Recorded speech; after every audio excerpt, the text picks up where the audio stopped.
नमस्कार।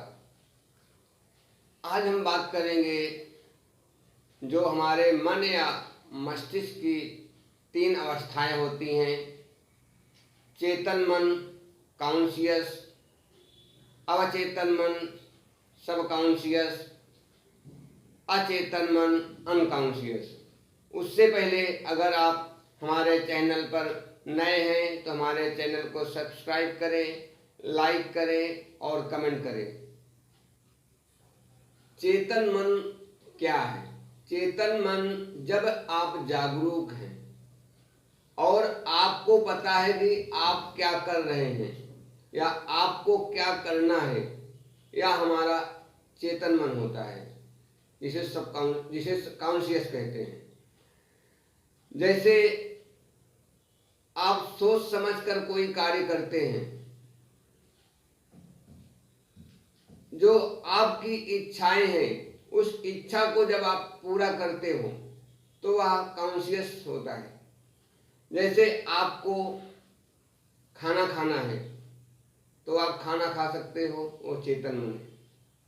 क्यों? आपके चेतन मन में आपको मन में आया कि हमें खाना खाना है, पानी पीना है या कहीं जाना है, तो आप या जो कार्य करते हैं ये चेतन मन के द्वारा करते हैं या चेतन मस्तिष्क के द्वारा करते हैं।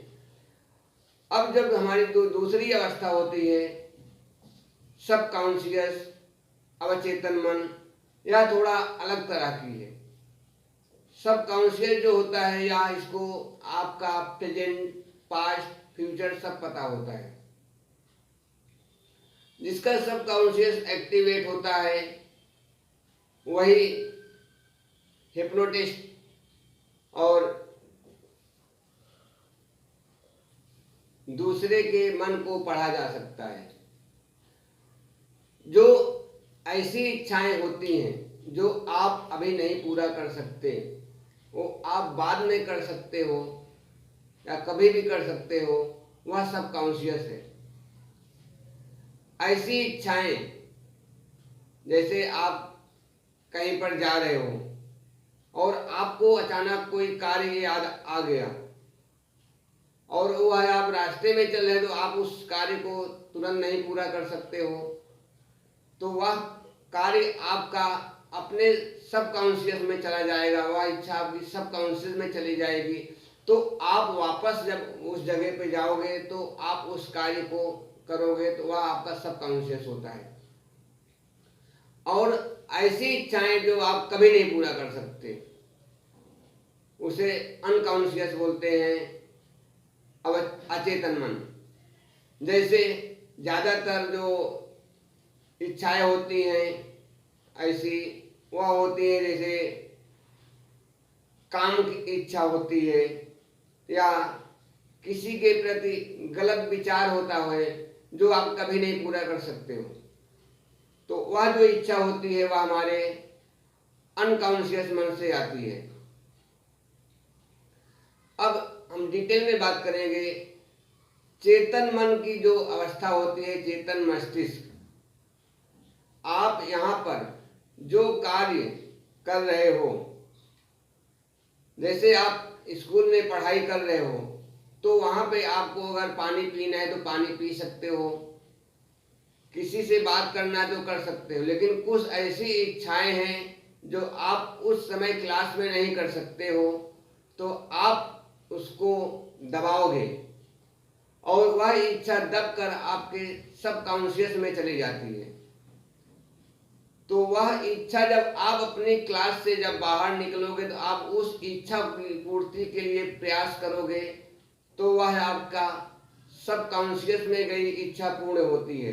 जैसे आप किसी शोरूम में गए, आप कोई ब्रांडेड कपड़ा देखे और वह कपड़ा बहुत महंगा है, आपके पास उस समय वह बजट नहीं है, तो उस इच्छा को आप दबाओगे तो वह इच्छा भी आपके सब कॉन्शियस में जाएगी और जब आपके पास पैसे वापस आ जाएंगे तो आप उस इच्छा को जब पूरी कर लेते हो तो वह आपका सब कॉन्शियस से निकलकर चेतन मन में आ जाती है, तो आपका वह कार्य पूरा हो जाता है। अब जो हमारे जो तीसरे लेवल की मस्तिष्क है जिसे हम अचेतन मन कहते हैं, जो आपकी ऐसी इच्छाएं जो अनैतिक इच्छाएं होती हैं वह आपके अनकॉन्शियस में कॉन्शियस से चली जाती है और आप वह इच्छाएं जो पूर्ण नहीं कर सकते तो वह वहाँ पे दब कर रह जाती है। और जो हम सपने भी देखते हैं सब कॉन्शियस से ही देखते हैं, जो हमारे विचार आते हैं वह सब कॉन्शियस से ही आते हैं, पर जो अचेतन मन में गया है कोई विचार वह जब पूर्ण नहीं हो सकता तो वहाँ पे गया विचार का आने का कोई रास्ता नहीं होता, तो वह भेष बदल कर आपके अचेतन मन से सपनों के द्वारा आपके मस्तिष्क में आता है, जिसके कारण आपको रात में गंदे स्वप्न आते हैं, गंदे ख्याल आते हैं। क्यों? अगर वहाँ पे आपकी जो इच्छाएं पूर्ण नहीं हुई है तो वह हमारे अचेतन मन में दबा हुआ है। इसके लिए आपको यह जो गलत स्वप्न आते हैं उसके द्वारा ही आते हैं। यह जो इच्छाएं हैं आप इसको ना किसी से कह सकते हो ना बता सकते हो, तो जो यह इच्छा आपकी अचेतन मन में गई है तो वह आपके कल्पनाओं के माध्यम से भी उभर कर आती है। जो लोग हमेशा किसी कल्पनाओं में खोए रहते हैं उसका यही कारण होता है। नमस्कार।